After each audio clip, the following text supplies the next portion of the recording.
every time you try to speak Mandarin, you either flow naturally or your brain just freezes up in the conversation. Now, most people will tell you what determines which one of those situations happens is how many words you know. But what most people miss is the power of how your brain stores Mandarin. Because if you're trying to build sentences word by word in real time, your brain simply cannot keep up. And that's exactly why I regularly meet students who know thousands of words in theory, yet are unable to have a simple conversation. So in this video, I'm going to be sharing 5 mistakes that are quietly destroying your Mandarin speaking and exactly what to do instead. Imagine you're sitting in a cafe with a Chinese friend and you want to say something like, I think this is a bit expensive. Now, rather than just saying directly, I think this is a bit expensive, your brain starts doing this.我 think 觉得 this 这个 thing 东西 a little bit 有点 expensive 贵. So in this example, you're building the sentence word by word, and because of that, you break what I like to call the conversation rule.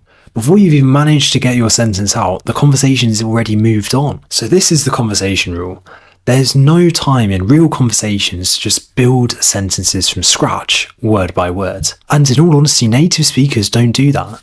To make that exact sentence, they'll just slot together a few prefabricated chunks that they've heard thousands of times and they've used loads of times themselves, so they're really used to using them and they just roll off the tongue. And that would be 我觉得这个东西有点贵. So you've got 3 chunks there. 我觉得这个东西有点贵. And they just slot them together like that. So instead of constructing sentences from scratch, native speakers just slot together chunks that they have stored in their brain and they're ready to go at the tip of their tongue. And we have to learn to do the same. One of my students had experienced what I like to call vocabulary hoarding. She'd been learning Mandarin for about 2 years when I first met her.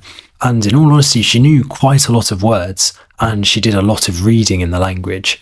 And she would, collect these known words like never before. They'd just have like hundreds, if not thousands of them. But here's the thing. When she first went to have a conversation with me in the language, her mind went completely blank. Because knowing words and being able to read a bit isn't the same as being able to speak and actually use these words that you've learned. She had these words, but she didn't have the chunks, the patterns, in order to slot them together into a sentence that actually makes sense in the language and be able to be understood by others. And so she went down the route where we just described in the last mistake, where she started trying to construct the sentences directly from English word by word, and it was slow and didn't really make too much sense. You see, it's the equivalent of just trying to put together IKEA furniture without the instructions in the middle of a conversation. And I don't think that many people like putting IKEA furniture together with the instructions, let alone without them, in the middle of a conversation with your friend, right? So this is it. Natives speak with these prefabricated chunks. They just don't have to do that whole trip to IKEA right there. And what was really interesting is after we focused on nailing these sentence patterns, these sentence starters, she started speaking Mandarin a lot more naturally and with a lot more ease, and not freezing up in conversations and having these mind blanks that she used to when I first met her. Next is one of the biggest reasons Mandarin learners struggle to speak. They try and do the following. They think of the English in their head. They try and translate it as much as they can to Mandarin, and then they speak.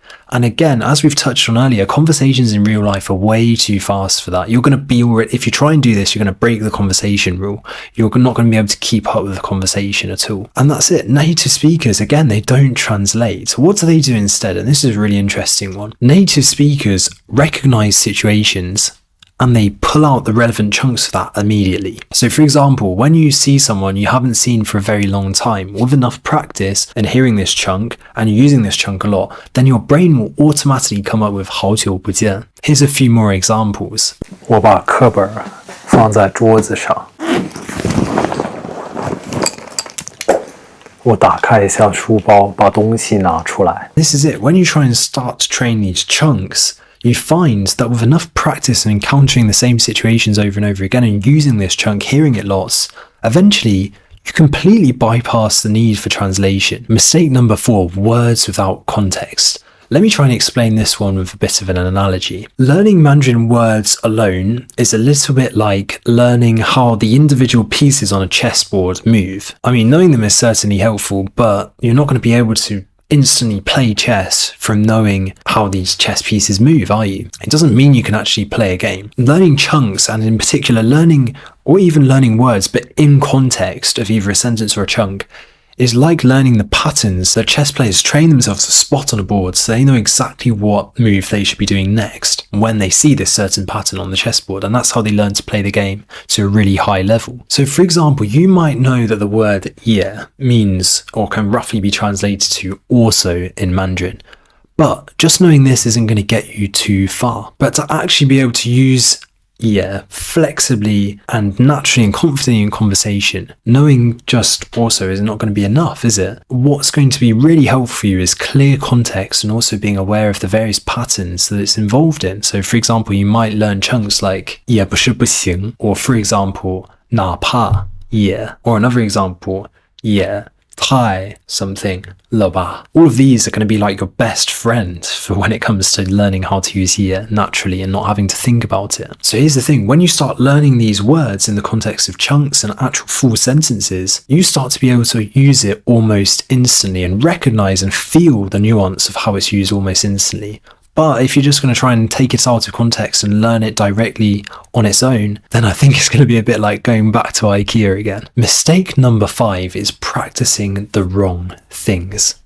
Most Mandarin learners are training the complete wrong thing. They spend hours and hours and hours reading, listening, memorizing characters, all these kind of things. And just don't get me wrong, reading and listening are certainly very good to do. They rarely practice speaking chunks out loud. Speaking is a motor skill. Your brain needs to train the recognition of like this actual situation that you need to be able to use this chunk in and actually saying it out loud. That's something that needs to be trained. So that means going back to what we mentioned earlier about what native speakers do, you need to train yourself to see this situation from encountering it a lot and recalling the right chunk in that situation and saying it out loud and keeping on doing that. And the more you practice doing that, the easier Mandarin starts to feel. So Mandarin just becomes this loop of where you encounter a useful chunk in things you're listening and reading to, you then go away and learn it, you then recognize that situation in real life and use it, and you reinforce this whole loop so that you learn a lot faster. And that's exactly what I actually teach my students to do over at Chunking Chinese. So if you want to start training your brain this way, I've actually put together a list of 80 of some of the most useful Mandarin chunks you can get your hands on, and I've put it in the form of 2 very simple PDFs that you can download with the link in the description below. And if you want to go a bit deeper and learn my full system for how to speak Mandarin naturally, well, I highly recommend you check out this video next, which will go into a bit more detail about that complete exact system, and I'll see you there.